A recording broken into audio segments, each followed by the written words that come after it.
საღამომშვიდობის ეთერშია ტოქ-შოუ ევროპული არჩევანი, ევრაზიის თანამშრომლობის ფონდისა და საზოგადოებრივი მაუწყებლის ერთობლივი პროექტი.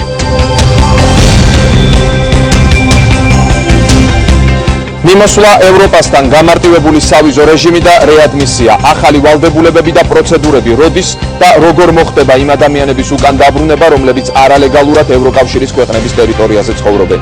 რას ნიშნავს ახალი შეთანხმება და ვისთვის იხსნება და ვისთვის იკეტება ევროპის საზღვარი, გზა ევროპისკენ და უკან.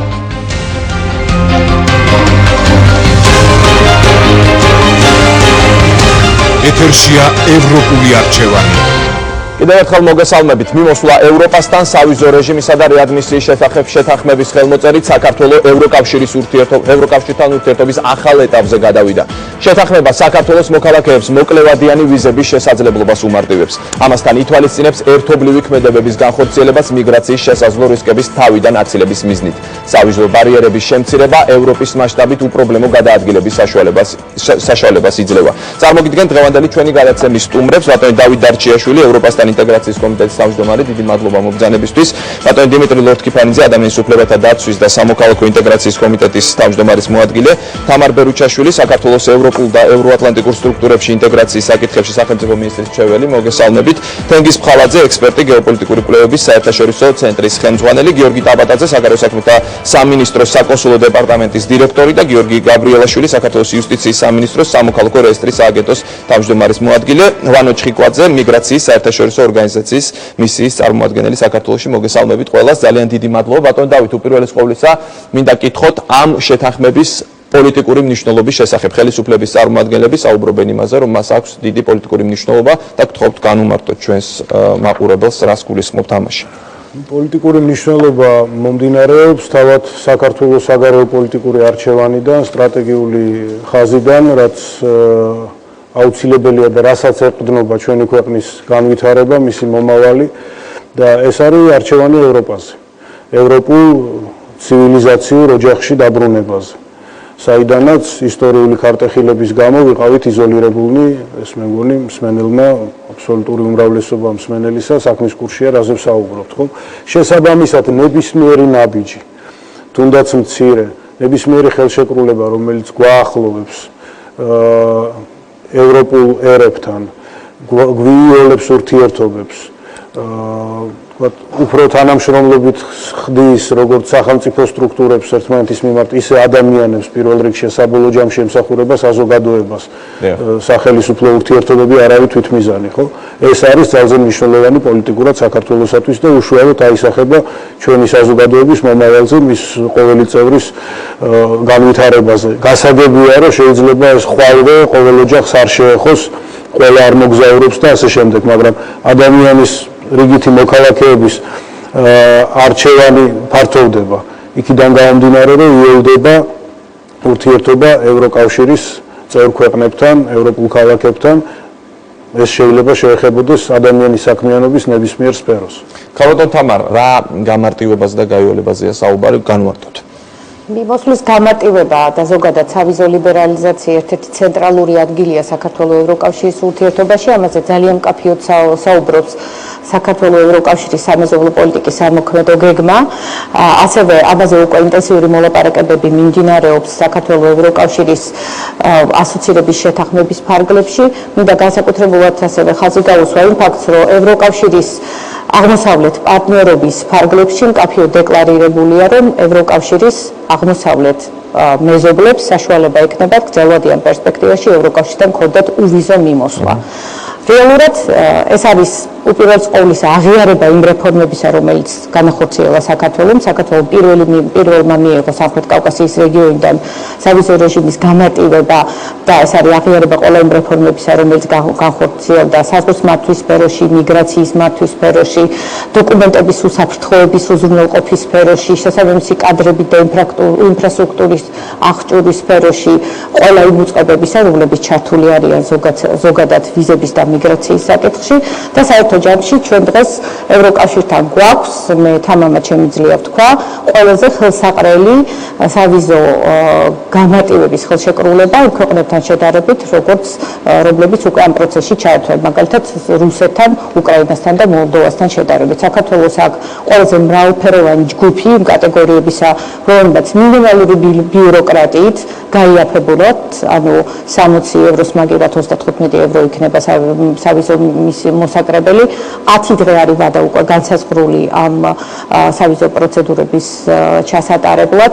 არის კატეგორია ჯგუფებისა და ეს ძალიან მნიშვნელოვანია, სწორედ საზოგადოების დაახლოებასთან დაკავშირებით საგანმანათლებლო პროგრამებში საქართველოს მოქალაქეების აქტიურად ჩართვასთან დაკავშირებით, მაგალითად სტუდენტებისთვის, მკვლევარებისთვის სავიზო მოსაკრებელი არ არის და ძალზედ ასევე აღსანიშნავია ის, რომ გრძელვადიანი ვიზების მიღების შესაძლებლობა იზრდება. მოგახსენებათ, ბიზნესისთვის ძალიან მნიშვნელოვანია, რომ მას ჰქონდეს ევროპელ პარტნიორებთან გრძელვადიანი მიმოსვლის კონტაქტის შესაძლებლობა. 3 წლიანი 5 წლიანი ვიზა უკვე რეალურია. გასაგებია ამ კონკრეტიკაზე ჩვენ კიდევ გადავალთ, დროს სწორედ ამისთვის გვაქვს რომ უფრო გასაგება და კონკრეტულად აუხსნათ. ოღონდ მანამდე მინდა ბატონ დიმიტრის ვკითხო შეთანხმებაზე, ასევე პოლიტიკურ შეფასებაზე.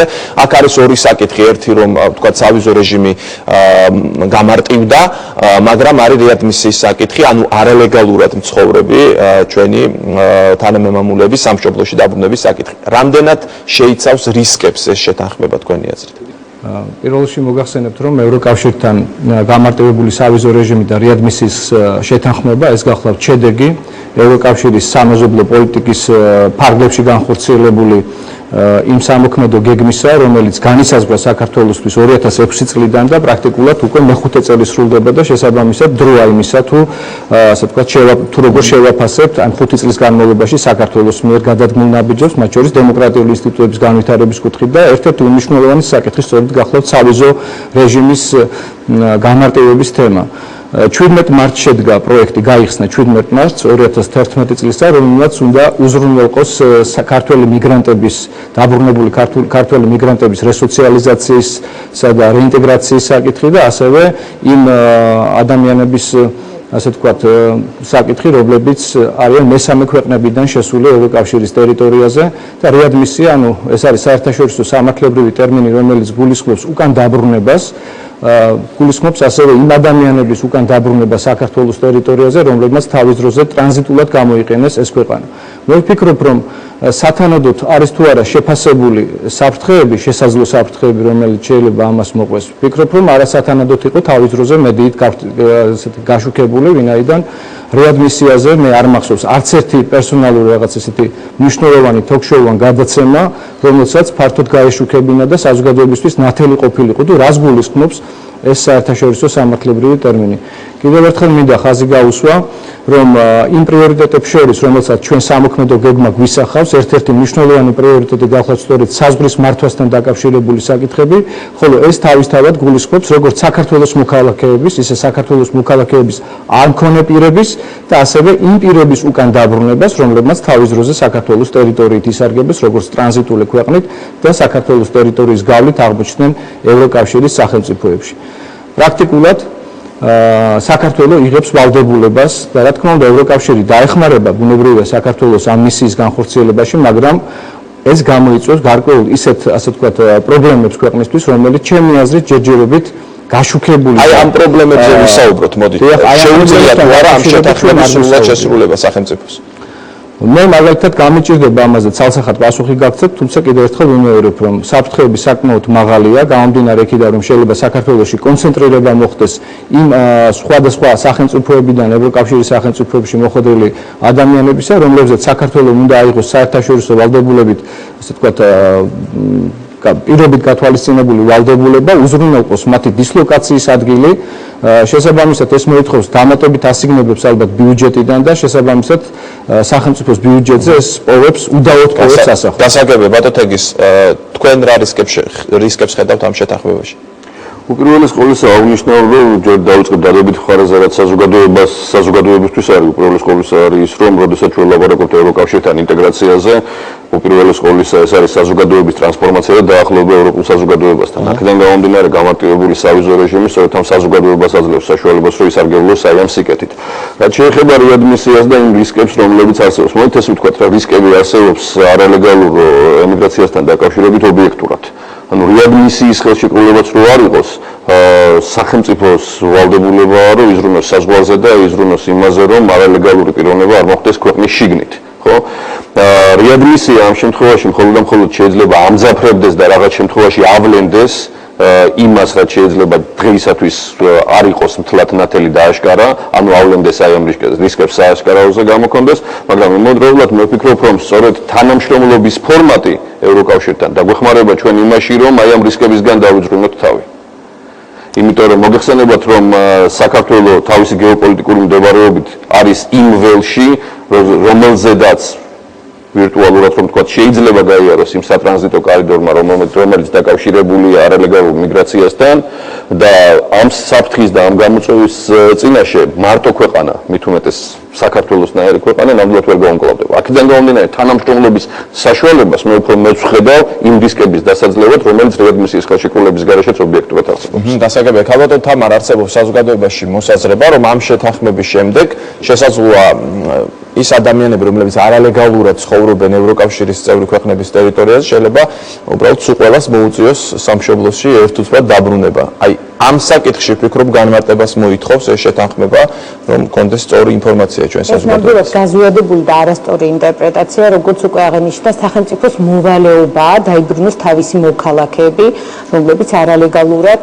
იმყოფებიან საზღვარგარეთ და ამასთან ერთად ეს ასეთი ტიპის რეადმისიის ვალდებულებები საქართველოს შესრულებული აქვს წლების განმავლობაში, სანამ ეს ხელშეკრულება გაფორმდებოდა.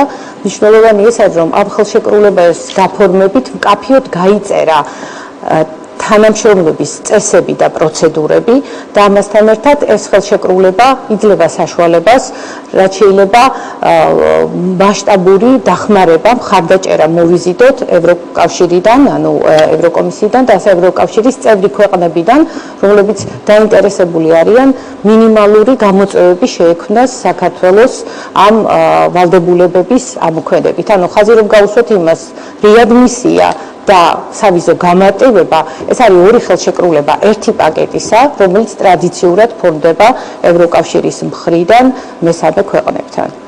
აქ ძალზე მნიშვნელოვანია, რომ ქვეყანამ მკაფიოდ ჩამოყალიბოს ის ამოქმედო გეგმა, რაც ხელშეუწყობს რეადმისიის ვალდებულებების განხორციელებას და ასეთი გეგმა უკვე არსებობს.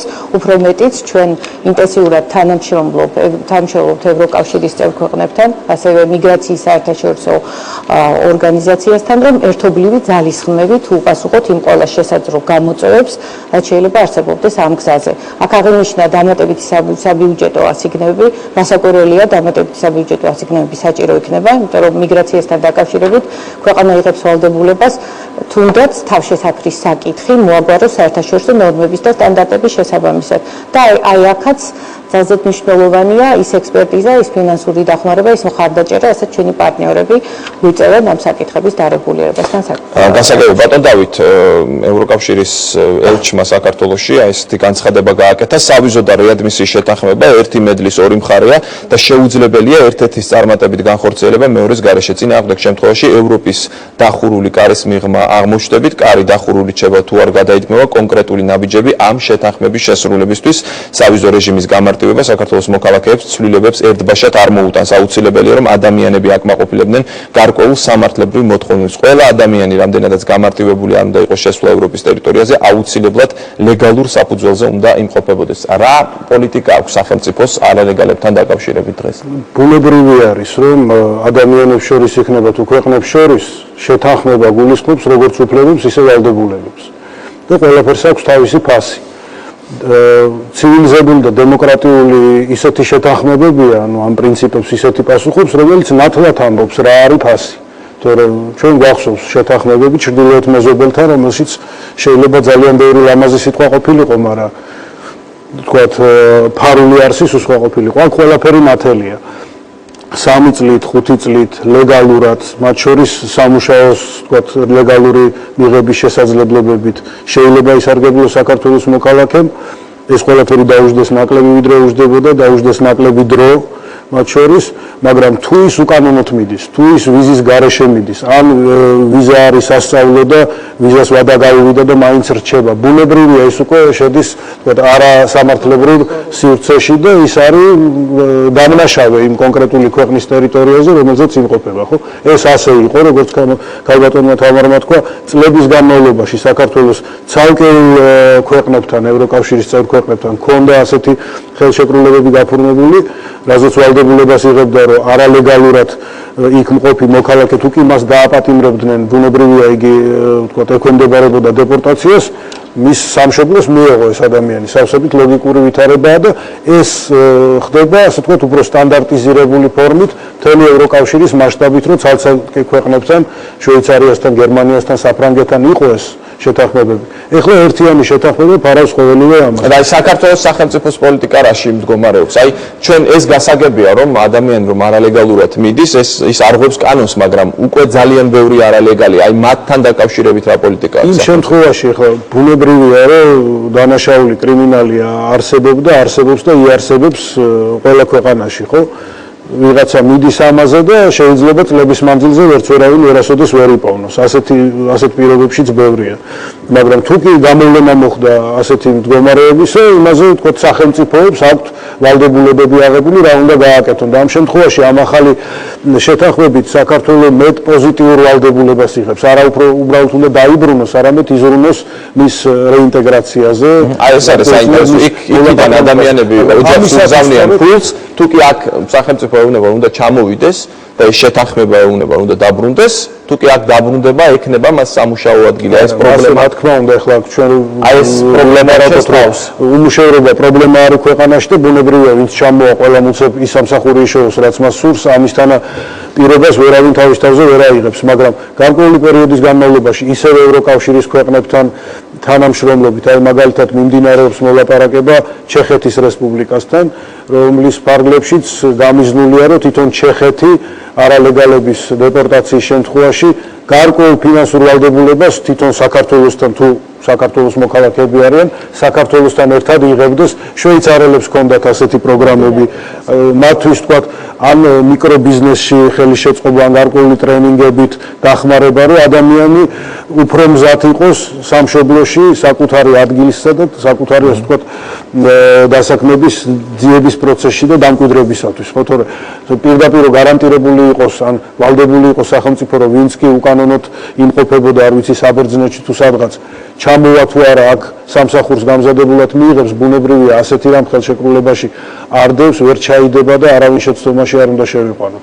აქ ბატონმა დიმიტრი მილაპარაკა კიდევ ერთ ვალდებულებაზე, ეს არის საქართველოს მოქალაქეების გარდა იმ ადამიანების დაბრუნების ვალდებულება, ვინც შეიძლება სხვა ქვეყნის მოქალაქეები არიან, მაგრამ საქართველოსდან არალეგალურად შევიდნენ ევროპის კავშირში. ნუ ეს არის ევროპის კავშირის კატეგორიული მოთხოვნა, რომ თუ რომელიმე ქვეყანას მასთან უნდა ცივილიზებული ურთიერთობები და ამ ურთიერთობებით სარგებლობა, მათ შორის ფინანსური სარგებლობა, ბუნებრივია რაღაც ვალდებულებები უნდა აიღოს საკუთარი საზღვრების ეფექტიანი კონტროლის თვალსაზრისით. ნუ აქ ლაპარაკი იმაზეა, რომ თუ კი ვთქვათ, სომხეთის, უკრაინის, არ ვიცი, ტანზანიის მოქალაქე აბსოლუტურად არალეგალურად იღებს საქართველოს ვიზას, ან ლეგალურად იღებს ვიზას, მაგრამ შემდგომ უკვე საქართველოსდან უვიზოთ ან რაღაცა ყალბის აბუთებით გადის ევროპაში, ბუნებრივია, რომ ის ტერიტორია, სადაც მან ეს უკანონოებები ჩაიდინა, გარკვეულ პასუხისგებლობას უნდა იღებდეს, მაგრამ ამ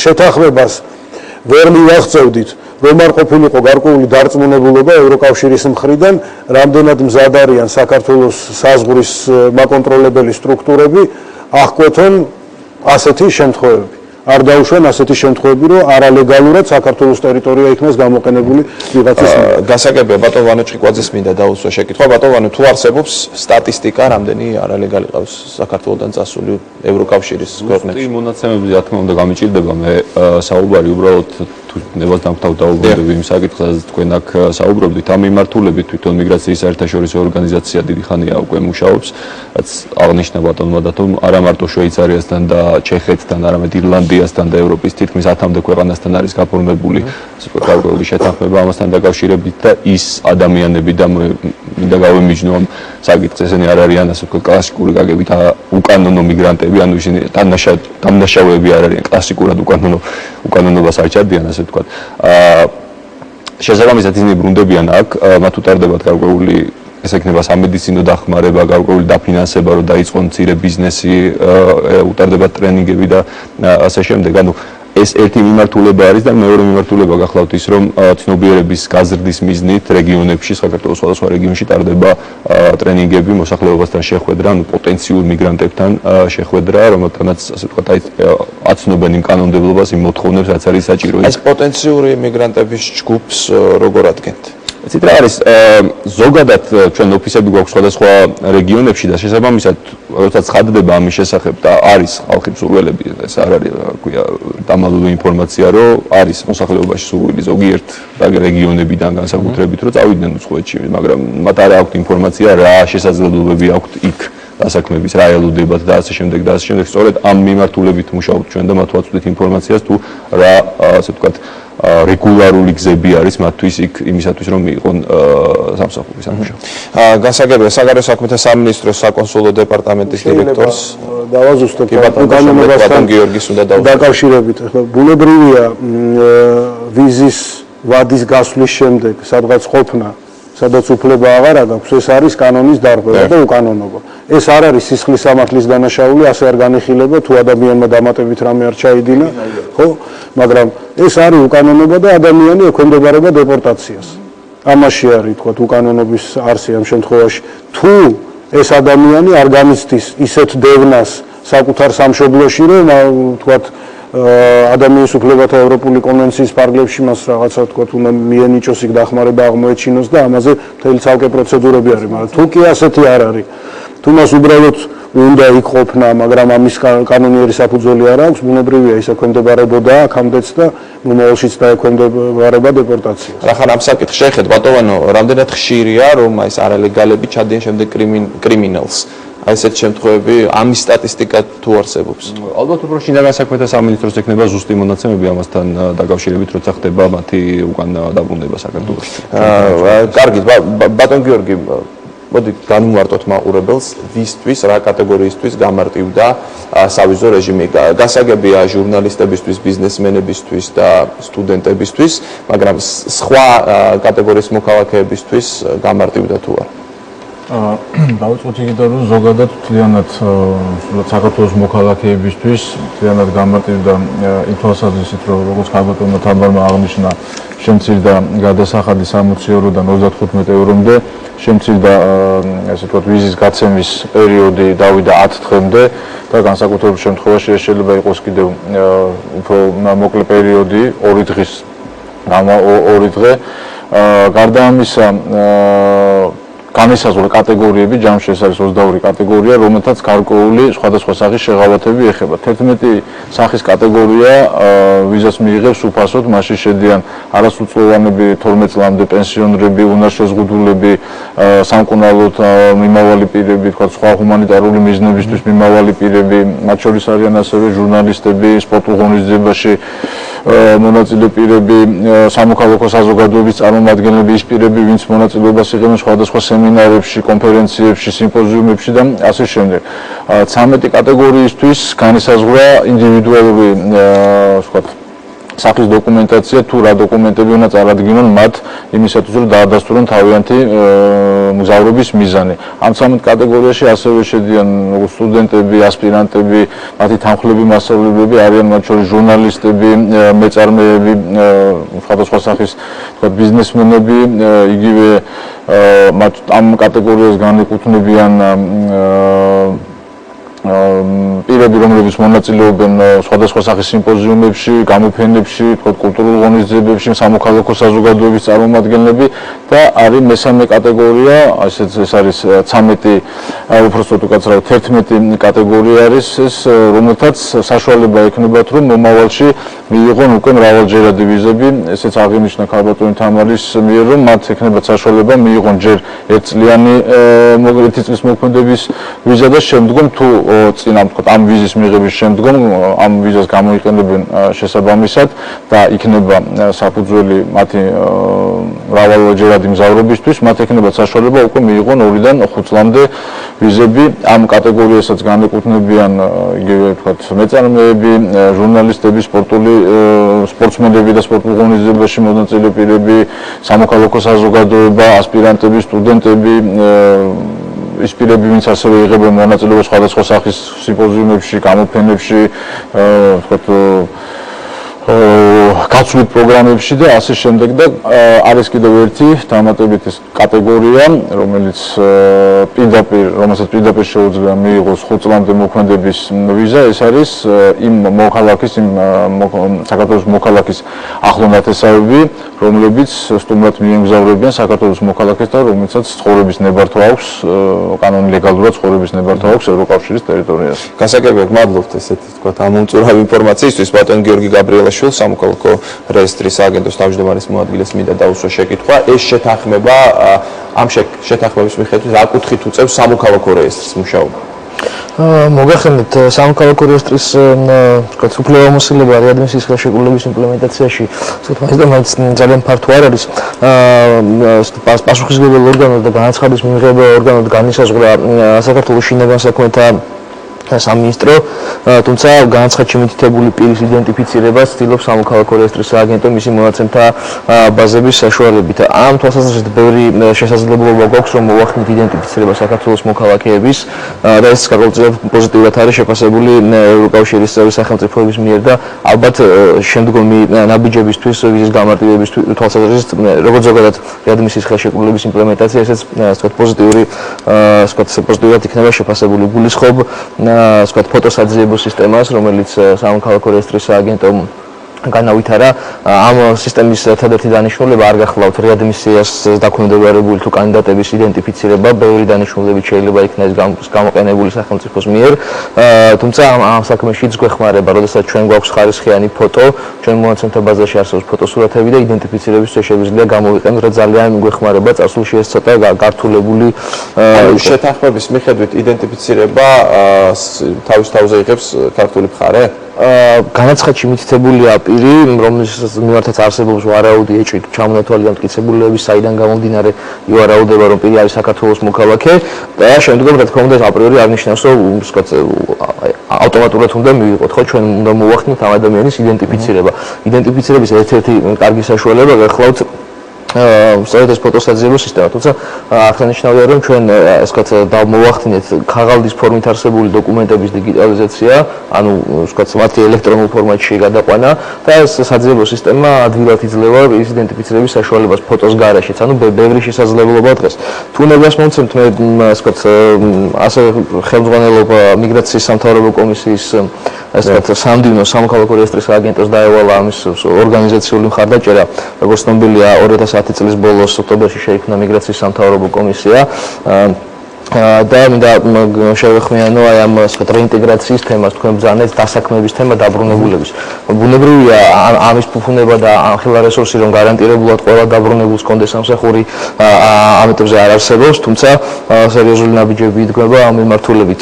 ერთ-ერთი პროექტი უკვე დაწყებულია სწორედ ჩეხეთის მთავრობის მონაწილეობით და საქართველოში სტოლითა და განსახლების უკაცრავად ახალი სახელი აქვს ამ სამინისტროს, მე ზუსტად არ მახსოვს იმის ახალი სამინისტრო ახორციელებს და ითვალისწინებს სხვადასხვა ტიპის დახმარებას დაბრუნებული ადამიანებისთვის.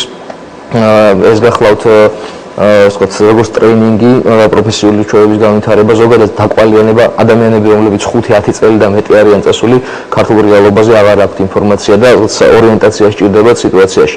არის კატეგორია, რომელსაც კონკრეტული პროფესიული მომზადება და გადამზადება და ფინანსური მხარდაჭერა რამდენი ისევ ზოგადად პროექტი ხარდაჭერილი ევროპული სახელმწიფოების რამდენადაც მახსოვს 100-ზე მეტი ბიზნეს ინიციატივის ახალისებაზე იყო საუბარი, სამწუხაროდ ზუსტი ციფრი არ ვიცი მე ხაზე პირად, მაგრამ იყო სხვადასხვა ტიპის დახმარებები, ტარდება შრომის ბაზრის კვლევა საქართველოში. რა სეგმენტში სად რა ტიპის სამუშაო რესურსია გაყიდვადი და ამის მიხედვით იგეგმება ტრეინინგები ამ ადამიანებისთვის. გარდა ამისა, კომისიის მიერ პრიორიტეტით გამიჩნეული სარეინტეგრაციო საქმიანობა და თავმჯდომარის მიერ ჩვენ დაგვევალა, რომ ყველა შესაძლო რესურსი არ გულისხმობ ერთია სახელმწიფოს ბიუჯეტიდან გაღებული რესურსები და მეორე დონორული დახმარების პოტენციალი, რაც არსებობს, მაქსიმალურად მოვსინჯოთ და მოვთხოვოთ, რომ სადაც ამის შესაძლებლობა არის, მივმართოთ ამ სარეინტეგრაციო საქმიანობისთვის და რამდენიმე პროექტს გეგმავთ ახლა, რომელიც მიმართული იქნება. ბატონ დიმიტრი, აი სახელმწიფოს პოლიტიკა როგორი უნდა იყოს არალეგალებთან დაკავშირებით, რა შეუძლია ახლა ამ შეთანხმების პარალელებში გააკეთოს საწყის ეტაპზე სახელმწიფოს? მე ყურადღებით უსმენდი ჩემს როგორც ბატონ კოლეგას, ისე მეგობრებს აღმასრულებელი ხელისუფლებიდან და სამწუხაროდ ჯერ ვერ მოვისმინე თუ როგორ უნდა გადაწყვიტოს პრობლემა სახელმწიფომ მაშინ, როდესაც მხოლოდ 1 წლის განმავლობაში უკან შემოუსრულებლად ელექტორალური ასაკის 160,000 ადამიანი არის გასული საქართველოს ტერიტორიიდან. ეს არის ოფიციალური ინფორმაცია, რომელიც ჩვენ გამოვითხოვეთ ჩინაგან საქმეთა სამინისტროდან 2010 წლის 21 მაისის მდგომარეობით. ანუ ბოლო 10 თვის განმავლობაში არის 160,000 ადამიანი გასული ელექტორალური ასაკის. ესე იგი, ჩვენ უნდა წარმოვიდგინოთ, რა მასშტაბებთან გვექნება საქმე, თუ კი ევროკავშირის ყველა სახელმწიფო დაინტერესებული რა იმაში, რომ ის სახელმწიფო აღარ გაიღებს ხარჯებს, თქვათ, რეადმისიასთან დაკავშირებით და ეს არის მთლიანად საქართველოს ვალდებულება, დაინტერესებული იქნება გამოავლინოს, ანუ იქაურმა საიმიგრაციო სამსახურმა გამოავლინოს არალეგალი და შემდგომში გადმოსცეს საქართველოს საკონსულოს, რომელიც ვალდებული იქნება წამოიყვანოს ეს ადამიანი საქართველოში, თუ რა სურათს მივიღებთ ცოტა ხანში. ეს იმ ქვეყანაში, რომლის 1/5 ტერიტორიების არის ოკუპირებული, ეს იმ ქვეყანაში, რომელსაც აქ გარკვეული ვალდებულება ევროსაბჭოს წინაშე და ფერღანადან დევნილი ადამიანების დაბრუნების თემაც ჯერჯერობით კიდევ ძალიან მწვავეა ქვეყანაში. ჩვენ ყავს ლტოლვილები ჩეჩნეთიდან, ჩვენ ყავს იძულებით გადაადგილებული პირები განმეორებით კოდორის ხეობიდან და სამაჩაბლოდან, ცხინვალის რეგიონიდან და ამას დაემატება ათასობით ადამიანი, ალბათ ათასობით ადამიანი. მე მოგახსენებთ, რომ 17 მარტიდან პროექტი ოფიციალურად ღია და შესაბამისად ჩვენ უკვე ამ მაის-ზაფხულის პერიოდში ალბათ უნდა ველოდოთ პირველ ტალღას, თუმცა თქვენ გახსოვთ, რომ პოლონეთიდან განხორციელდა რამოდენიმე ეტაპი ჩვენი ვთქვათ არალეგალებისა, რომლებიც თავის დროზე იქაური რეადმისიის წესით იქმნენ, სწორედ როგორც ტრანზიტული სახელმწიფო ივალდებულა პოლონეთმა და ისინი მიიღო სხვადასხვა ქვეყნებიდან სახელმწიფო. ეს გასაგებია, ძირე სურათი დახატეთ, მაგრამ რას თავაზობთ ხელისუფლებას გამოსავლის სახით? თქვენ გამოსავლის სახით პირველ რიგში ვთავაზობ ფართო დისკუსიას ამ თემაზე. დიდი მადლობა, რომ დღეს თქვენს გადაცემაში ჩვენ შესაძლებლობა პირველად გვეძლევა სხვათა შორის ამ თემაზე ღიად ვისაუბროთ. იმიტომ რომ მე არ მახსოვს, ვერ ვიხსენებ, თუ გამახსენებ, ძალიან კაი იქნება ოფიციალური ფორუმი, ოფიციალური თქვა, თუნდაც საკომიტეტო მოსმენები პარლამენტში, სადაც ჩვენ ამ თემაზე შეგვეძლო გვესაუბრა და არ ვისაუბრეთ.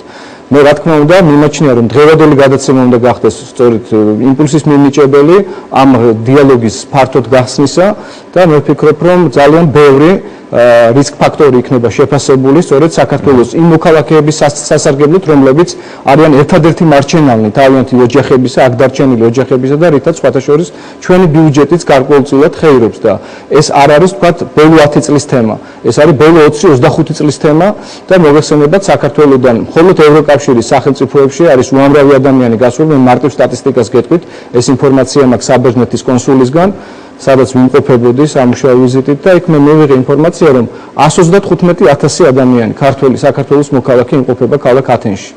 135,000. მათ შორის კახეთის რეგიონიდან არის დაახლოებით 40,000-მდე ქალბატონი ჩასული. ეს არის ის ციფრი, რომელიც ხვალე ჩვენ ბუმერანგებით უნდა დაგვიბრუნდეს და გარდა ამისა, რომ ამ ადამიანებს სარჩოს უწყვეტ ამ ეტაპზე, ეს არის მე ვფიქრობ ნაჩქარავი ნაბიჯი, ამას უნდა გქონდეს გარკვეული ალბათ პირობები, მიუხედავად იმისა, რომ მე ვეთანხმები ბატონ დავითს, რომელმაც განაცხადა, რომ ევროკავშირი კატეგორიულად მოითხოვს კატეგორიულად მოითხოვს, რომ რეადმისიის შეთანხმება მალე შევიდეს მოქმედებაში, მაგრამ ჩვენ ინტერესებიდან გამომდინარე, ალბათ ევროკავშირს უნდა ასე ვთქვათ, მივაწოდოთ ობიექტური ინფორმაცია თუ რას გამოიწვევს ისედაც მძიმე მდგომარეობაში მყოფი ფაქტიურად ოკუპაციის პირობებში მყოფი ქვეყნის. ალბათ ხელისუფლების წარმომადგენლები გვიპასუხებენ, მაგრამ მანამდე ბატონ თენგის მინდა ვკითხო და შემდეგ მოგეცემათ პასუხის საშუალება, რა ეკონომიკური ეფექტები შეიძლება მივიღოთ ამ ყველაფრიდან. ბატონმა დიმიტრიმ საკმაოდ მძიმე სურათი დახატა. სურათი შეიძლება მართლა მძიმე იყოს, მაგრამ პირველის ყოვლისა მაინც მე ვიტყოდი, რომ ეს არის ის გამოწვევა, სადაც ყველამ უნდა ვითანამშრომლოთ და მაქსიმალური ძალისხმევა უნდა იყოს, როგორც სახელმწიფოს მხრიდან, ასევე სამოქალაქო საზოგადოებიდან და უპირველეს ყოვლისა ალბათ უნდა ვიფიქროთ პრევენციაზე. სანამ ვილაპარაკებთ იგივე ეკონომიკურ ეფექტზე თუ ზარალზე, ალბათ უნდა ვიფიქროთ იმაზე, თუ როგორ მოვახდინოთ პრევენცია. პრევენციის ერთ-ერთი ყველაზე საუკეთესო საშუალება არის ინფორმაციულობის გაზრდა და ინფორმაციის მიწვევა მოსახლეობისათვის. ხა თბილისის მოსახლეობით თუ იმჯერად თბილისის მოსახლეობას გაცილებით მეტი ინფორმაცია. აი ბატონ თენგის კონკრეტულად რა ინფორმაციაა? მაგალითად გეტყვით, რომ დაუშვათ არამხოლოდ ის თუ რას ნიშნავს. ჯერთ ამ ხელშეკრულებები თვითონ კარგი იქნება, რომ უფრო ხელმისაწვდომი იყოს და არ ჭირდებოდეს იმდენი ძებნა ინტერნეტში, რამდენი ჭირდება რეალურად. ერთი პერიოდი უფრო ადვილად ხდებოდა, ასე ვთქვათ, ამის აღება იგივე საიტიდან, მაგრამ ისეც უნდა გავითვალისწინოთ, რომ საქართველოს მოსახლეობის ძალიან დიდ ნაწილს არ აქვს იმის საშუალება, რომ შევიდეს ინტერნეტში და სხვათა შორის ინტერნეტთან დაკავშირებით ძალიან ბევრი საელჩო პასუხს არ გცემთ, ანუ უშუალოდ კონსული და საკონსულოს თანამშრომელი არ გესაუბრებათ და ესაუბრება როგორც წესი ავტომოპასუხე. და ძირითადად ინსტრუქციები არის ის, რომ შევძადით ჩვენს გვერდზე და გაეცანით ინფორმაციას. ახლა წარმოვიდგინოთ ის ადამიანი, რომელიც ცხოვრობს სადღაც რეგიონში, რეკავს და მას ჭირდება ინფორმაციის გაგება იმასთან დაკავშირებით, თუ რა საბუთები უნდა წარადგინოს საკონსულოში, რომ აიღოს პრევენციის საკითხში თავარი არის ინფორმაციის ნაკლები. და გავაგებინოთ, რას ნიშნავს გამარტივებული სავიზო რეჟიმი, გავაგებინოთ რა არის რეადმისია, რა შემთხვევაში როგორ უნდა მოიქცეს ადამიანი. მაგალითისათვის ბოლო დღე აქვს გამოსვლის იმ ქვეყნიდან, მაგრამ უბედური შემთხვევიდან არავინ არ არის დაზღვეული და დაუშვათ გახდა ავად. ვის უნდა მიმართოს, როგორ უნდა დაუკავშირდეს საკონსულოს. ამ შემთხვევაში რა ცნობები, მაგალითისათვის გეტყვით, რომ ძალიან ხშირად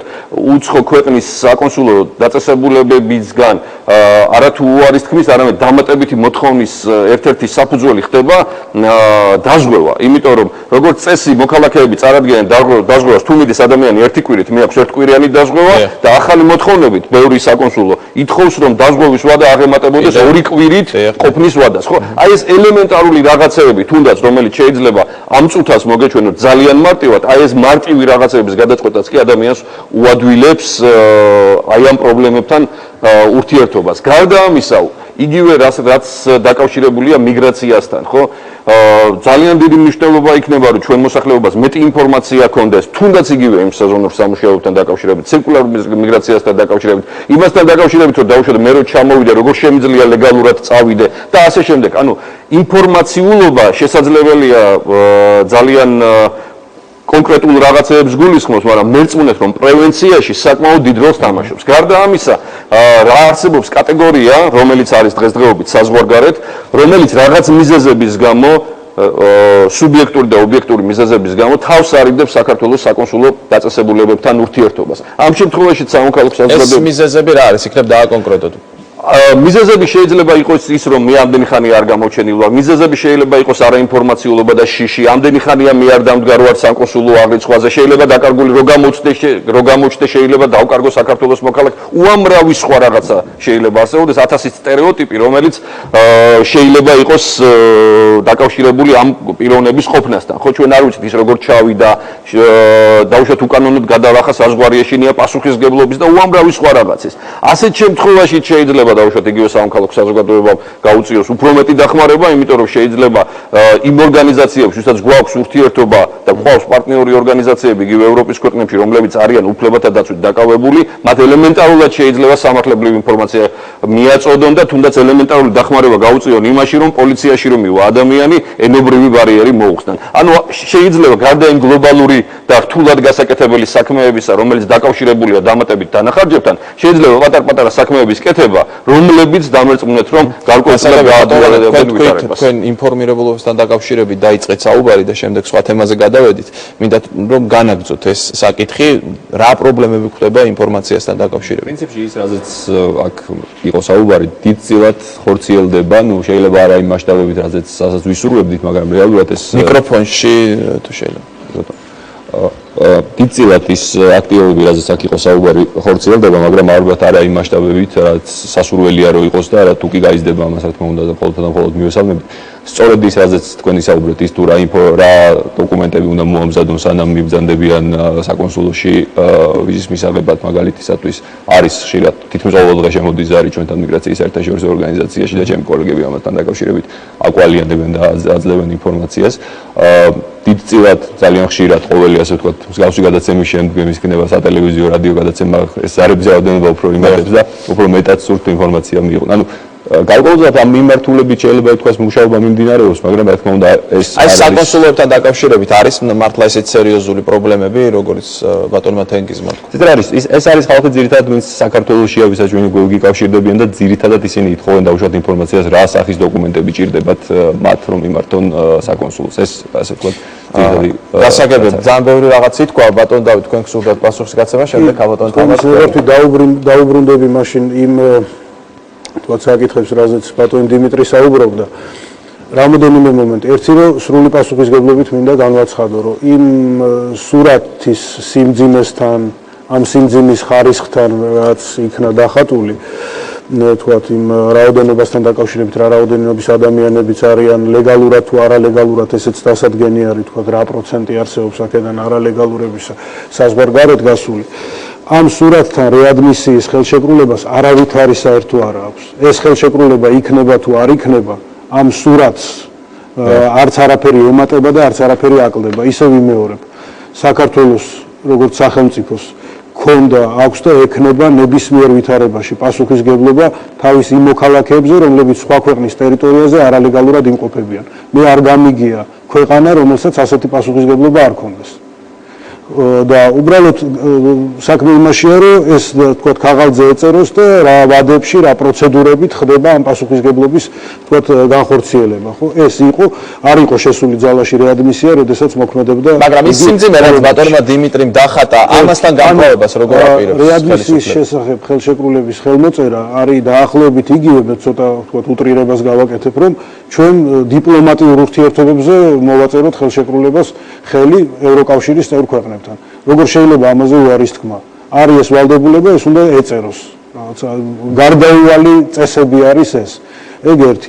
ის რომ სოციალურ-ეკონომიკური ვითარება აიძულებს მოსახლეობის გარკვეულ ნაწილს ეძებოს სამუშაო საზღვარგარეთ, ეს რეალობა არის, რომელიც თქვათ აი ამ ლეგალურ თქვათ ფორმას რას მოუძებნით, არა არც შეიცვლება, არც გაუარესდება, არც გაუმჯობესდება. გაუმჯობესება მანდ არის წმინდა სოციალურ-ეკონომიკურ პოლიტიკაში და არა ლეგალურ ბაზაში ევროკავშირთან ურთიერთობების. ანუ მეტი ინვესტიცია მოსაზიდი და მეტი სამუშაო ადგილი აქ შესაქმნელი.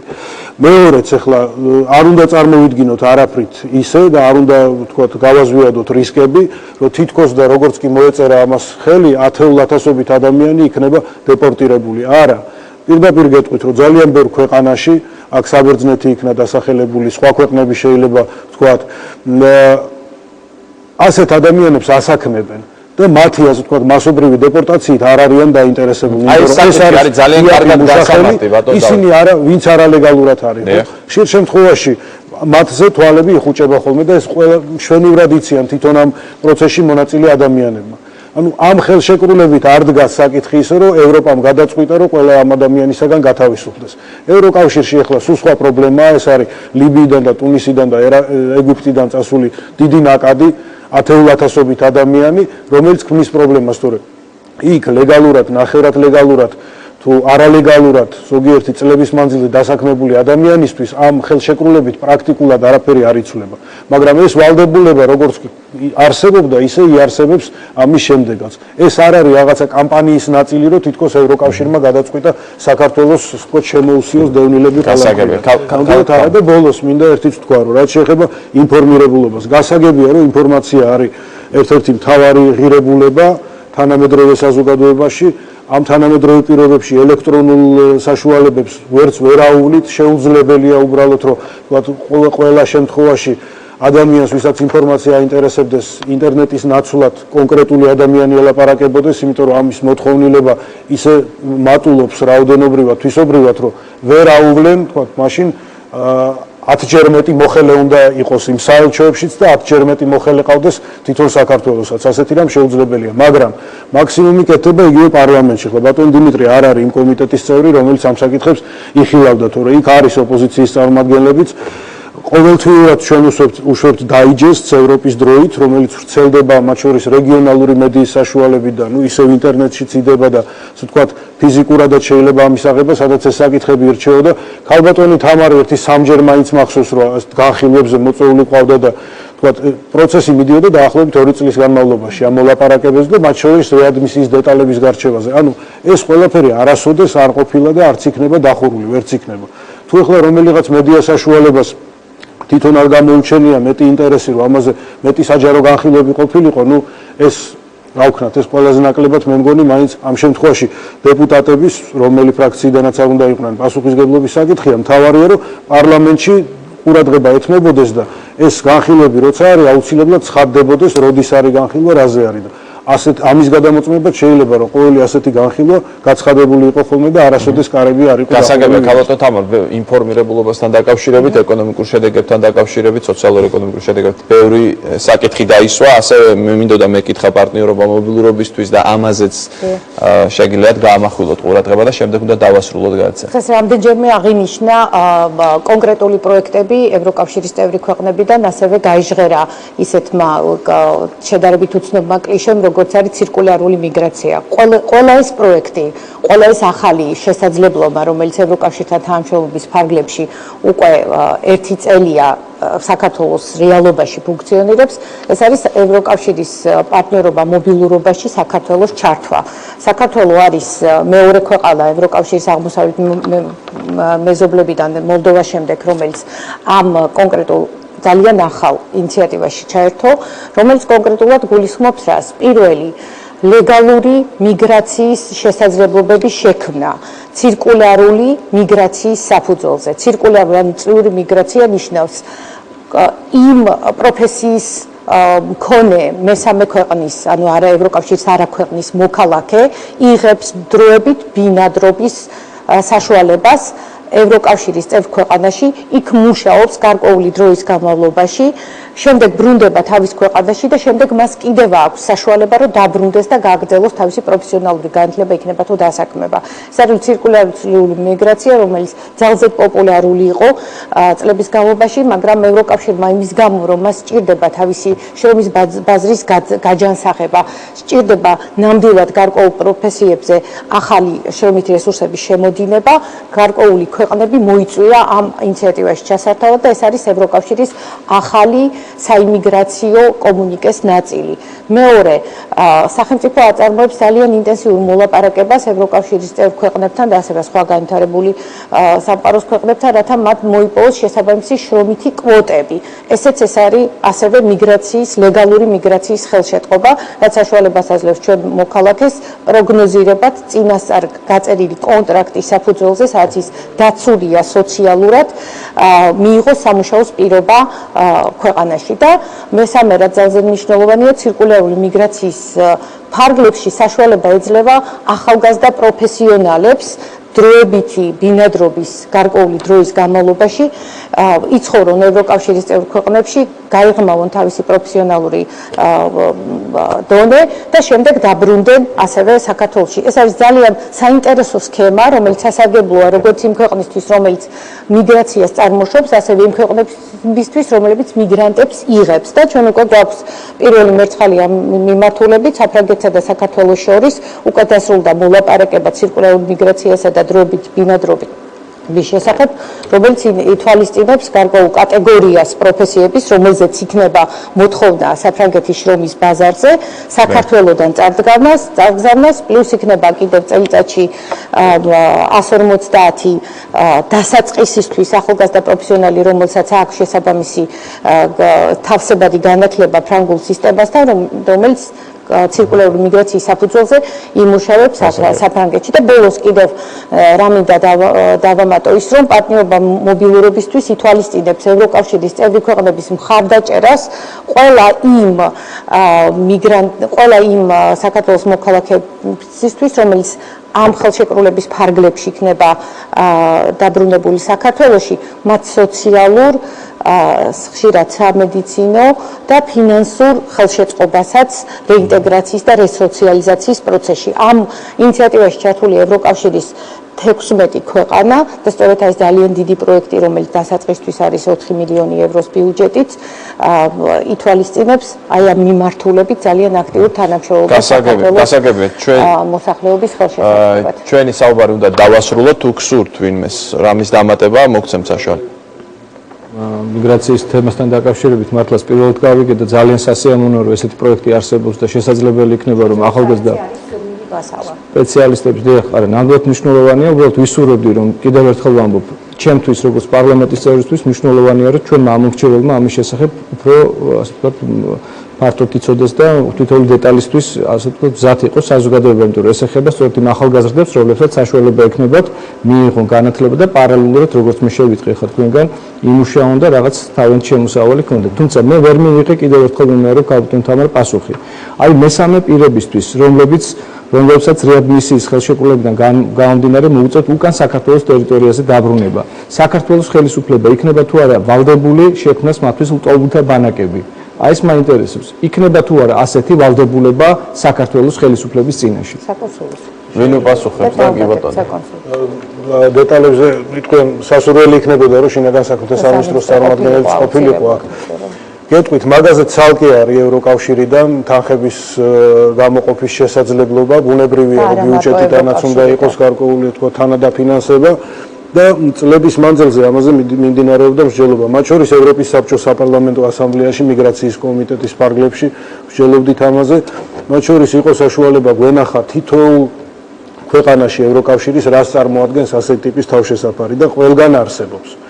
ჩვენთანაც მე მგონია, რომ ასეთი რამ უნდა გაკეთდეს, თუმცა მსჯელობა თქვათ, რაც მე მქონია შეხება ამ თემასთან, იყო იმაზე, რომ ეს უნდა იყოს რაღაც ნახევრად დახურული ტიპის დაწესებულება, თუ შეიძლება ამ ადამიანების უფრო თქვათ ესე გამფენილად სადღაც დასახლება გარკვეული კონტროლის პირობებში, იმიტომ რომ ჩვენ არა გვაქვს საუბარი დამნაშავეებზე, გვაქვს არალეგალურ პიროვნებებზე, რომელთა ბედი საბოლოოდ უნდა გადაწყდეს მათ საბოლოო სამშობლოში დაბრუნებით, მაგრამ გარკვეული პირობები არც უმცირესობის, არც უმრავლესობის ფორმატში ამაზე მსჯელობა არ მომისმენია პარლამენტში. მე გეთანხმებით, რომ თქვენი კომიტეტი ისედაც მუშაობს, მე არ კომიტეტი მზად არის, რომ ვიმსჯელოთ ამაზე და დაესწარით. ეს არის სწორედ ის თემა, რომელზეც ჯერ არ გახსნილა, ასე ვთქვათ, უბრალოდ მე ისეთ თქმა მინდა, რომ იმ სტატისტიკიდან გამომდინარე, რაც სხვა ქვეყნებიდან არსებობს, აი სადაც კი ასეთი ვალდებულება აიღო ქვეყანამ, ევროკავშირის არაწევრმა ქვეყანამ, რომ მესამე ქვეყნის მოქალაქენი შეიფაროს დროებით, თუ კი თვითონ ეს ქვეყანაა პასუხისგებელი, რომ არალეგალურად მისი ტერიტორიიდან მოხვდნენ იქ,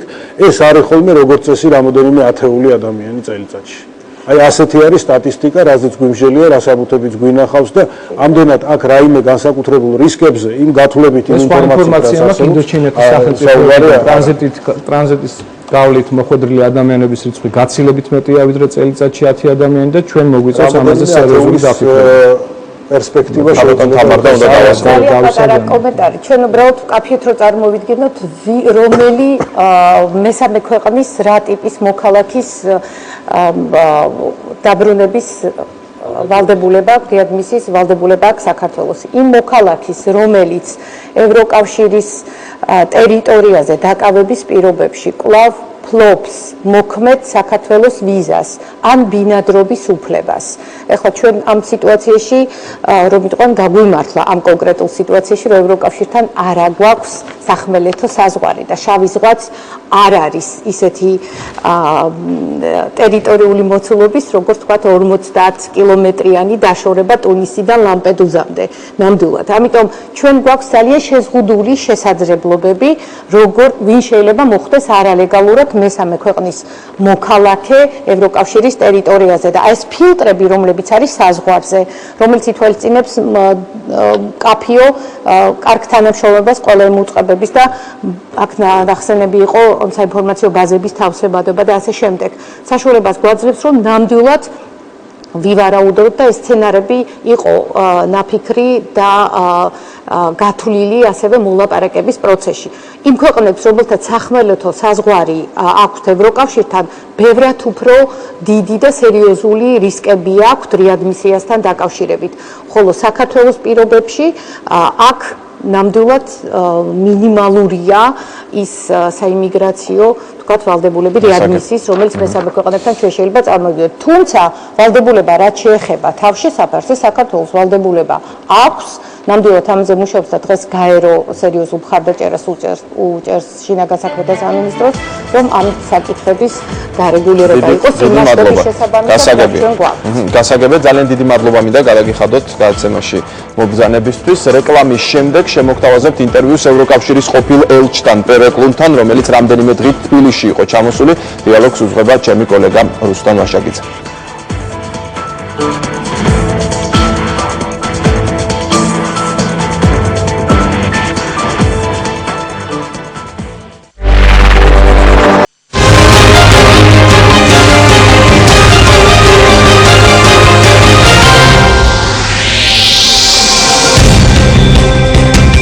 დღეს ევროპული არჩევანის სტუმარია ევროკავშირის ყოფილი ელჩი საქართველოში პერ ეკლუნდი, რომელიც ამჟამად ევრაზიის თანამშრომლობის ფონდის აღმასრულებელი საბჭოს წევრი გახდათ.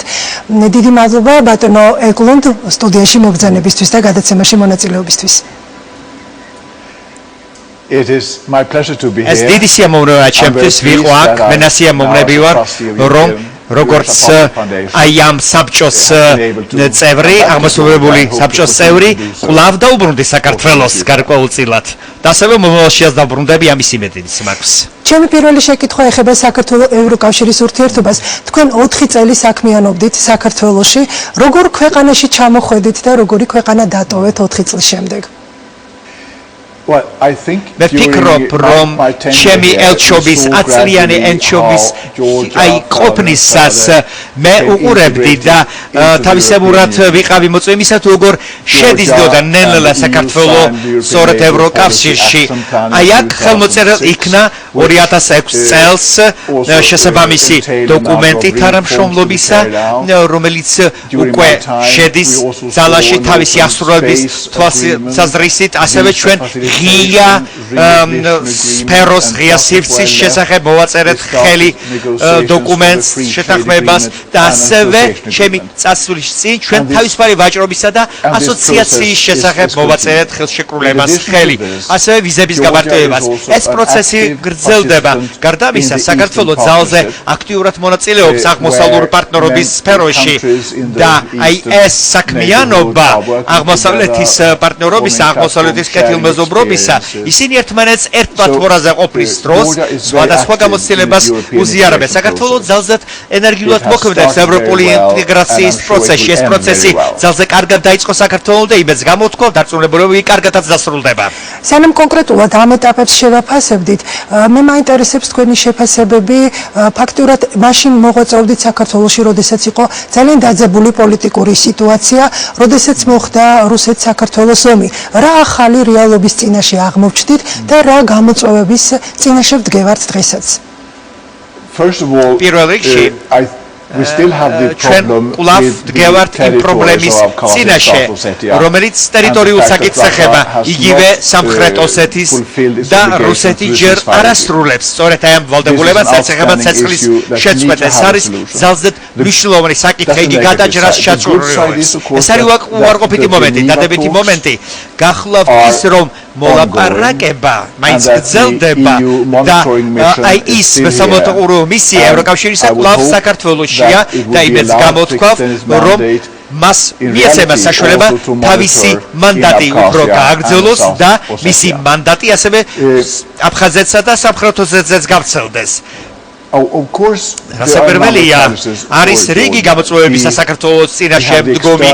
ჩვენ გვაქვს საგარეო სიტუაცია, შიგა სიტუაცია, შიგა მდგომარეობა ასევე და აი ამ მხრივ ჩვენ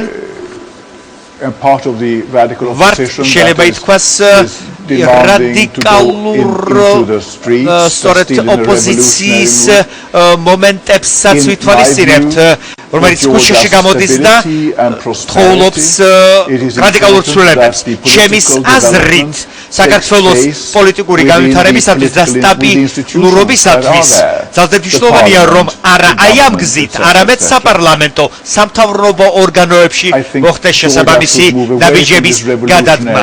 მე მგონი, საქართველოს უკვე აი ამგვარი პრინციპებისაგან, რადიკალური ქმედებისაგან განზე გადადგა ნაბიჯი და ინსტიტუციურ მომენტებსკენ მიბრუნდა. თუმცა არის რიგი ელემენტებისა, რომლებიც გარკვეულწილად სტაბილურობას ხელს უშლიან.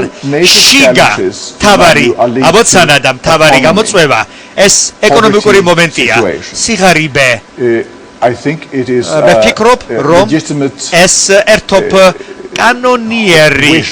კანონიერი სურვილია ადამიანებისა, რომ უფრო უკეთესი ეკონომიკური სიტუაცია იყოს. რასაკვირველია, საქართველოს ერთობ დიდი სირთულეების წინაშე აღმოჩნდა, როგორც საქვეყანო მსოფლიო ფინანსური კრიზისის და გამო, მაგრამ ამავე დროს საქართველოს აქვს პოტენციალი, რომელიც ბოლომდე არ არის გახსნილი ჯერ კიდევ იგივე სოფლის მეურნეობის სექტორში და რასაკვირველია, მე მინდა იცოდეთ და მიაქციეთ იმას ყურადღება, რომ საქართველოს მთავრობა უფრო მეტ თანხებს აბანდებს სწორედ აი ამ დარგში, რომელიც ქმნის რასაკვირველია ახალ სამუშაო ადგილებს, ასაქმებს ხალხს და ეს ყველაფერი არის სიღარიბესთან ბრძოლა და რასაკვირველია მე ვილაპარაკე აქ ეკონომიკური საქმის გამოწვევებზე და ეხლა მინდა პოლიტიკურ მომენტებს მივუბრუნდე, როდესაც ვლაპარაკობ პოლიტიკაზე.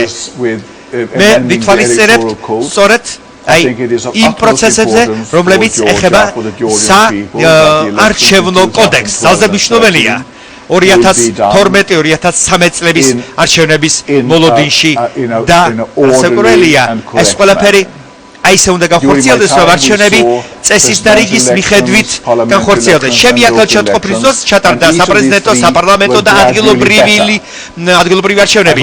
თითოეული მათგანი თანდათანობით გაუმჯობესებული იყო და ერთმანეთს სჯობდა. ფიქრობ, რომ აი ეს გაუმჯობესება სახეზე იქნება 2012-2013 წლის არჩევნების პერიოდში. ფიქრობ, რომ საქართველოს მოქალაქეები სწორედ აი იმ გამოცდილებას გაითვალისწინებენ არჩევნებისა, იმ არჩევნებისა, რომლებიც სამართლიანია და თავისუფალი. შესაბამისად, აი ამიტომ კონსულტაციების ჩატარება საჭირო იგივე ოპოზიციასთან. ეს შესანიშნავი პროცესი იქნება ოპოზიციასთან კონსულტაცია არჩევნების თაობაზე. კი ბატონო, ჩვენ დაუბრუნდებით ამ საკითხს. მე მაინტერესებს თქვენი მოსაზრებები, წეგან ახსენეთ აღმოსავლეთ პარტნიორობის პროგრამა, რომელიც სწორედ თქვენი საქმიანობის პერიოდში დაიწყო საქართველოსთან. როგორ ასრულებს საქართველოს ამ ვალდებულებებს და რამდენად გვაახლოებს ეს ეტაპები ევროკავშირთან, რადგან ჩვენთან ცოტა მოუთმენლობაც არის, ბევრს თითქოს ეჩქარება ფინიშამდე მისვლა. ყველა სურს საქართველოს იხილოს ევროკავშირის წევრი. პირველ რიგში მე მინდა გითხრათ, რომ აღმოსავლური პარტნიორობა და ევროპული კეთილმოზიდვობის პოლიტიკა ეს გახლავთ არ არის იცით რაღაცა მხოლოდ ერთი მიზანი, რომ გაწევრიანება ევროკავშირში. ეს არის მთლიანობაში, რასაკვირველია, ევროკავშირში გაწევრიანება, მაგრამ გაწევრიანება სწორედ რა საინსტიტუციო, საკანონმდებლო, სარეგულაციო პროცესების გაუმჯობესებით და მათი ევროპულ პრინციპებთან ადეკვატურობაში მოყვანით და აი ამით დაუახლოვდება სწორედ საქართველოს ევროპის კავშირს. თქვენ მართალი ბრძანდებით, ალბათ ხშირად საქართველოს მოსახლეობა, ქართველობა ცოტა იყოს მოუთმენელია. ჩვენ გვესმის, რომ რეფორმებში დრო სჭირდება. რეფორმები, ცვლილებები ზოგჯერ შეიძლება მტკივნეულიც კი იყოს, იმიტომ რომ ადამიანები თავად გადიან აი ამ ცვლილებების პროცესს. აქ დამარცხებული შეიძლება იყოს და გამარჯვებულიც. და სწორედ ამიტომ მე მინდა საქართველოს და საქართველოს მოსახლეობას უსურვებ, რომ უფრო მომთმენი იყოს. შეუძლებელია თანამედროვე ევროპული სტანდარტების დემოკრატიული სახელმწიფო შეიქმნას რაღაცა 2 წლის მანძილზე. ეს გაცილებით ხანგრძლივი პროცესია და იქ მთელი რიგი მომენტებია ჩართული. სხვადასხვა სამთავრობო დაწესებულებები, ადმინისტრაცია და ასე შემდეგ და სამოქალაქო საზოგადოება, სამოქალაქო საზოგადოების ორგანიზაციები. ეს ხანგრძლივი პროცესია და ამისათვის ძალზედ მნიშვნელოვანია სწორედ მოთმინება. დიახ, ბატონო ეკლუნდ, ღრმა და ყოვლისმომცველი თავისუფალი ვაჭრობის შესახებ შეთანხმებისთვის გაჩნდა ახალი წინაპირობები ევროკავშირის მხრიდან. ბევრი ექსპერტი საუბრობს, რომ ეს წინაპირობები გაჩნდა იმიტომ, რომ ევროკავშირმა საქართველოს მოსთხოვა ვეტოში რუსეთის გაწევრიანებას მხარი დაუჭიროს. როგორია თქვენი შეფასება და საერთოდ რატომ გაჩნდა ასეთი სახის წინაპირობები ამ ეტაპზე? ვერ ხედავ არ ვფიქრობ რომ აი ეს ხელშეკრულება გარკვეულწილად ან რაღაცნაირად იყოს რუსეთის გაწევრიანებასთან მსოფლიო სავაჭრო ორგანიზაციაში. აი ისინი ვინც ასე ამბობენ, მე მგონი ეს უფრო ძველი ქართული შეთქმულების თეორიის მომხრეები არიან თითქოს და რადგანაც აი ეს ხელშეკრულება, ეს შეთანხმება ძალზე მეთოდური, ტექნიკური სფეროა. ეს არის ერთი საკითხიდან მეორე საკითხიდან მიმავალი, მესამე საკითხიდან ერთი მომენტიდან მეორე მომენტიდან. ეს არის სარეგულაციო სამუშაო, ხშირად დაუშვათ ძალზე მონოტონური, დაუშვათ ოდნავ მოსაწყენიც კი და აი აქ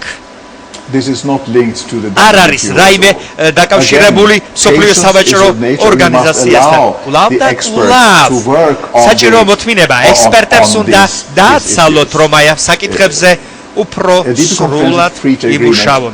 და ეს ხელშეკრულება ჩვენი ევროპული მხრიდან ჩვენ გვინდა რომ ეს სწორი იყოს წესისა და რიგის მიხედვით ყველაფერი. ეს ასეთი მეთოდური ტექნიკური სამუშაოა და რასაკვირველია აქ უნდა ფედერალობაში მივიღოთ ლაპარაკი ქართულ ევროპულ ხარესთან, მაგრამ სოფლიო სავაჭრო ორგანიზაციასთან აქ არაფერი არის საერთო არა აქვს. დიახ, ჩვენს გადაცემაში ბევრი ექსპერტი და სპეციალისტი იღებს მონაწილეობას და მათი მხრიდან გაისმის კრიტიკა ამ რეგულაციების მისამართით. თქვენს ინტერვიუში, რომელიც თქვენ ჟურნალ ტაბულას მიეცით, ამბობთ, რომ როგორი თავისუფალიც არ უნდა იყოს ეკონომიკა, ადმინისტრაცია, წესები და რეგულაციები მაინც საჭიროა. ამას გარდა თავისუფალი ეკონომიკა და ევროკავშირი შეუთავსებელი სულაც არ არის. მაგალითისთვის ესტონეთი ავიღოთ. ამ ქვეყანამ გაწევრიანება ლიბერალური ეკონომიკური კურსის მიუხედავად მაინც შეძლო. ფაქტია, რომ არსებობს გარკვეული აზრთა სხვადასხვაობა ევროკავშირსა და საქართველოს შორის აი ამ რეგულაციებზე. თქვენ რომ ეს საკმაოდ მკაცრი რეგულაციებია. დიახ, ვფიქრობ, რომ ისინი მკაცრი რეგულაციებია, მაგრამ კვლავ და კვლავ მკაცრი რეგულაციები არ ნიშნავს, რომ ისინი ცუდია. ეს უარყოფითი მომენტი არ არის. მკაცრი რეგულაციები უბრალოდ მკაფიოდ მიუთითებენ რა არის წესი და რიგი. ყველა ურთიერთქმედებაში, ყველა თამაში არის საკუთარი წესი. და აი ძველ ვიკიკთა კანონში ნათქვამი იყო, ქვეყანა უნდა აშენდეს კანონზე. ეს 1000 წლის წინ იყო. და ეს ყველაფერს ესადაგება. ასევე აი ამ სავაჭრო ხელშეკრულებას მომცველ და თავისუფალ ვაჭრობის შესახებ. მაგრამ აი რასაკვირველია წესები ეს შეიძლება მკაცრია თუ როგორი, ეს წესები სწორედ იმისთვის არის, რომ აი ამ თამაშის ამ ურთიერთქმედების წესი და რიგი ყველასთვის ნათელი იყოს და მკაფიო. ჩვენ ამას არ აღვიქვათ უარყოფითად. ბატონო ეკლუნდ, დასავლურ მედიაში ხშირად გაისმის მოსაზრება, რომ ევროკავშირმა გაამკაცრა ტონი და დამოკიდებულება ახალგაზრდა დემოკრატიების მისამართით. რამდენად ეთანხმებით ან თუ არ ეთანხმებით, რატომ არ ეთანხმებით ამ მოსაზრებას? მე არ ვფიქრობ, რომ ჩვენ უფრო მკაცრები გავხდით, იმიტომ რომ თავად ევროპის კავშირში ჩვენ 29 წევრი გვაქვს ამჟამად და აქ ნაირსახეობაც არის და სხვა რაღაც, მაგრამ ჩვენ არ ვგონია, რომ ჩვენ ახლად ყერაღერებულ დემოკრატიებს მიმართ უფრო მკაცრი ვართ, ვიდრე კლასიკური ტრადიციული დემოკრატიების მიმართ. და როდესაც საქართველოს ხელი მოაწერა ევროპის კეთილმოზობლობის პოლიტიკის სამოქმედო გეგმას, საქართველოს უნდა გაეტარებინა რიგი რეფორმებისა და კანონმდებლობაში, საქმიან სფეროში და ასე შემდეგ. რასაკვირველია, ჩვენ ევროკავშირში ვაკრიტიკებდით საქართველოს რომ იგი სრულად არასრულებდა ამ თავის ეგრეთ წოდებულ სამუშაო დავალებას, მაგრამ ესუაც არნიშნავს იმას, ჩვენ უბრალოდ აპრიორი ვიყავით კაცრი საქართველოს და მიმართ. ჩვენ პარტნიორები ვართ და პარტნიორობა ეს თავისებური ქორწინებაა. სოფრული მომენტია. ზოგჯერ ცოტა კაცრად უნდა დაელაპარაკო შენს მეორე ნახევარს, რომ მთლიანობაში ურთიერთობა გაუმჯობესდეს. ჩვენ აცლით თამაშის წესებს, ჩვენ აცლით მიზანს. ეს ყველაფერი ერთი და იგივეა, უცვლელი ჩნდება. ასე რომ იმაზე ლაპარაკი რომ ჩვენ უფრო მკაცრი ვართ ახლად ხერაღერებული დემოკრატიების მიმართ, ვიდრე კლასიკურების მიმართ, არ მგონია მართალი იყოს. წესები ხო იგივე რჩება და ეს რა არის? ეს არის სწორედ აი ის მომენტი, რასაც ჩვენ ყურადღებას ვაქცევთ აი ვალდებულებებს, აი ამ ერთ სამოქმედო ასპარეზზე მოქმედების წესებს. შევეხოთ ევროკავშირი რუსეთის ურთიერთობას, რუსეთ-საქართველოს ურთიერთობას. რუსეთი დღესაც სერიოზულ აქტორად რჩება მსოფლიო პოლიტიკაში. ევროკავშირი კიდევ არის ერთგვარი შუამავალი და მედიატორი რუსეთ-საქართველოს შორის. მე ვგულისხმობ აგვისტოს ომს და შემდეგ დადებულ შეთანხმებას. როგორ ფიქრობთ, რამდენად შეესწავს საერთაშორისო თანამეგობრობას ძალა რუსეთი გარკვეულ კომპრომისებზე წამოიყვანოს საქართველოსთან მიმართებაში? ჩვენი მიმართვა იყო თანამიმდევრული. საქართველოს უნდა შეასრულოს მოვალეობა ვალდებულება ცეცხლის წვეთის შესახებ. ჩვენ ვიყავით ძალზე თანამიმდევრული იმ მიმართვაში, რომელშიაც ჩვენ ვცანით საქართველოს ტერიტორიული ფრიანობა. ჩვენ ძალზე თანამიმდევრები ვართ იმაში, რომ არ ვცნობთ არც აფხაზეთს, არც სამხრეთ ოსეთს, როგორც დამოუკიდებელ ქვეყნებს. ჩვენ ვცნობთ მათ როგორც საქართველოს ნაწილს. ჩვენი მიმართვა რუსეთისადმი უცვლელია ამ მხრივ. ჩვენ შეგვიძლია და მხოლოდ ამ მხრივ ვიმუშაოთ და ვიმუშაოთ იმ იმედით, რომ რუსეთი ამ მიმართვას გაიგებს და მიხვდება, რომ სხვანაირი ქმედება ეს არის უკუჩვენება, უკუქმედება, წინააღმდეგობა საერთაშორისო კანონებთან. და მხოლოდ რამოდენიმე ქვეყანამ ცნო დაუშვათ ეს ქვეყნები დამოუკიდებლად აფხაზეთი და სამხრეთ ოსეთი. ჩვენ ერთიანნი ვართ საქართველოს ტერიტორიული ერთიანობის აღიარებაში. ეს არის ჩვენი გენერალური ხაზი. როგორ და როდის აი ეს გენერალური გეზი მიიყვანს რუსეთს მისი პოლიტიკის შეცვლასთან, ამისი გამოცდილება ცოტა ძნელია. მაგრამ ჩვენ აი ამას ძალზე მტკიცედ და სერიოზულად ვუდგებით. ბატონო ეკუნდ, ისევ შიდა პოლიტიკურ სიტუაციას რომ დაუბრუნდეთ, თქვენ ამ ხნის მანძილზე გქონდათ უამრავი შეხვედრები საზოგადოებასთან, ქართულ პოლიტიკურ სპექტრთან, ოპოზიციის წარმომადგენლებთან, ყველასთან. არის საუბარი დიპლომატების მხრიდან დემოკრატიის გარკვეულ ხარვეზებზეც. რა ხარვეზებია ეს და რამდენად დაინახეთ სურვილი აი ამ ხარვეზების გამოსწორების თუნდაც ჩვენ საზოგადოებაში, ჩვენს პოლიტიკურ ისტაბლიშმენტში?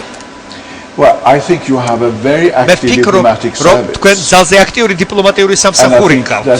და ფიქრობ, რომ საქართველოს been very active ძალზე in engaging the აქტიური იყო, რომ დაუშვათ საზოგადოება ჩაერთვა ამ პროცესებში და ყურადღება გაემახვილებინა ძირეულ საკითხებზე, როგორც ტერიტორიული მთლიანობა და ასევე ჩვენ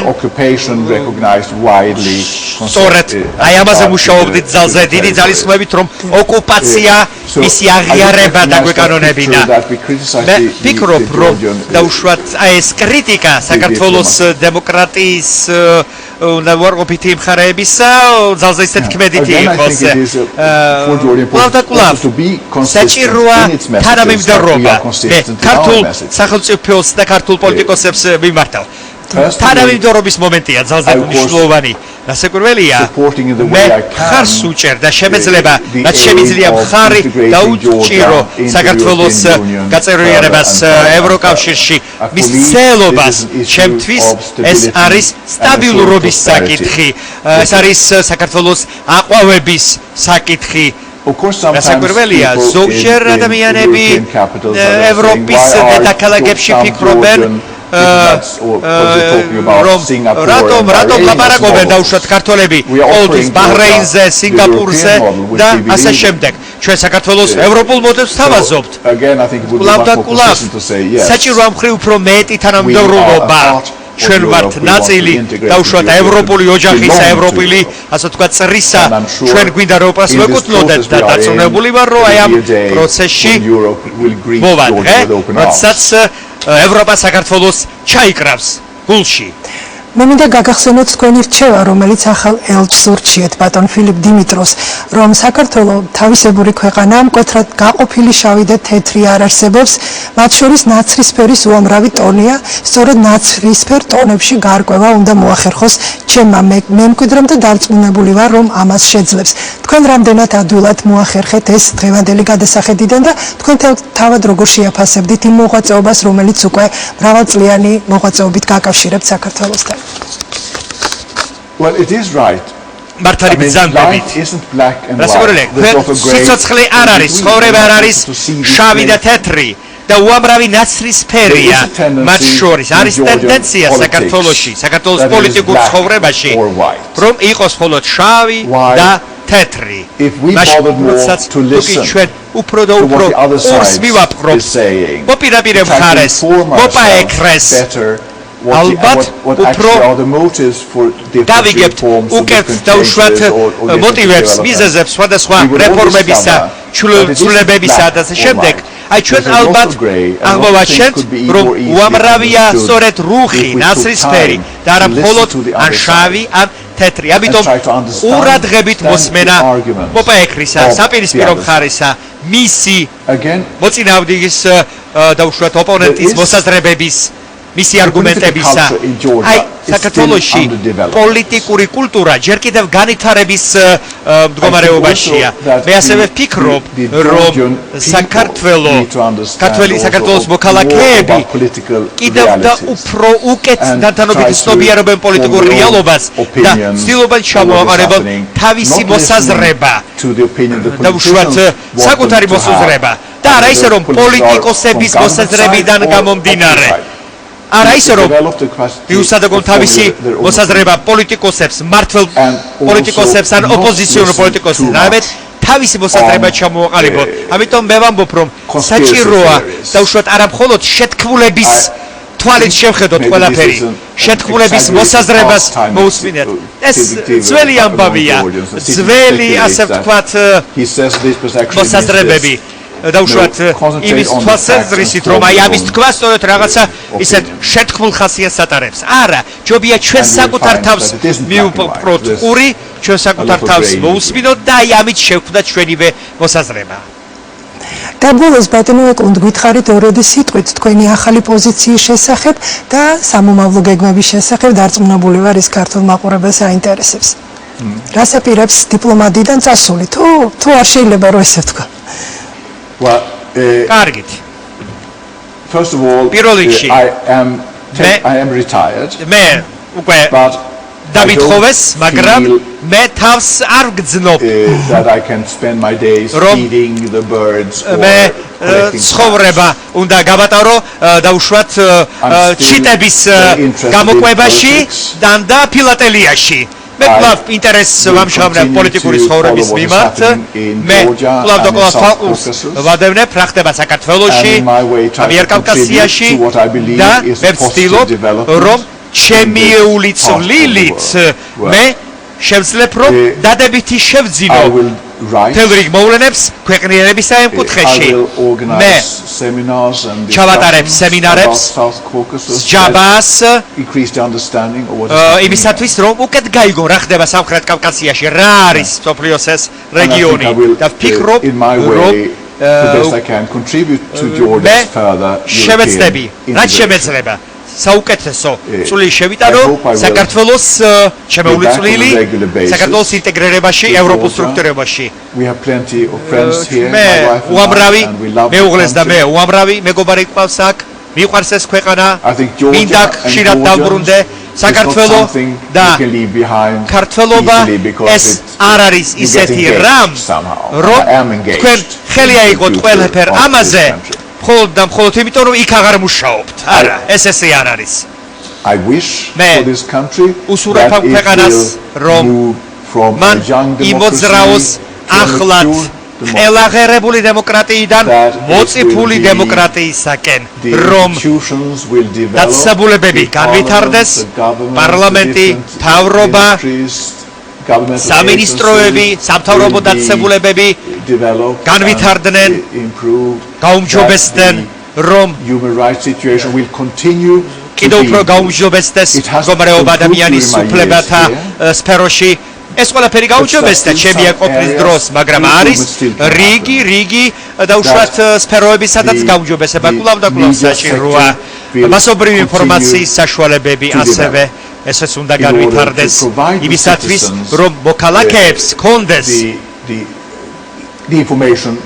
ინფორმაცია ის ინფორმაცია რომლის ქონის ინფორმაციაც მათ აქვს ამიტომ საზოგადოებრივი მაუწყებელიც უნდა განვითარდეს ისე როგორც ეს მოხდა მაგალითად ბოლო არჩევნებისას როდესაც ეს მაუწყებელი მუშაობდა ესე კარგად მიუკერძოებლად აი იმ პერიოდში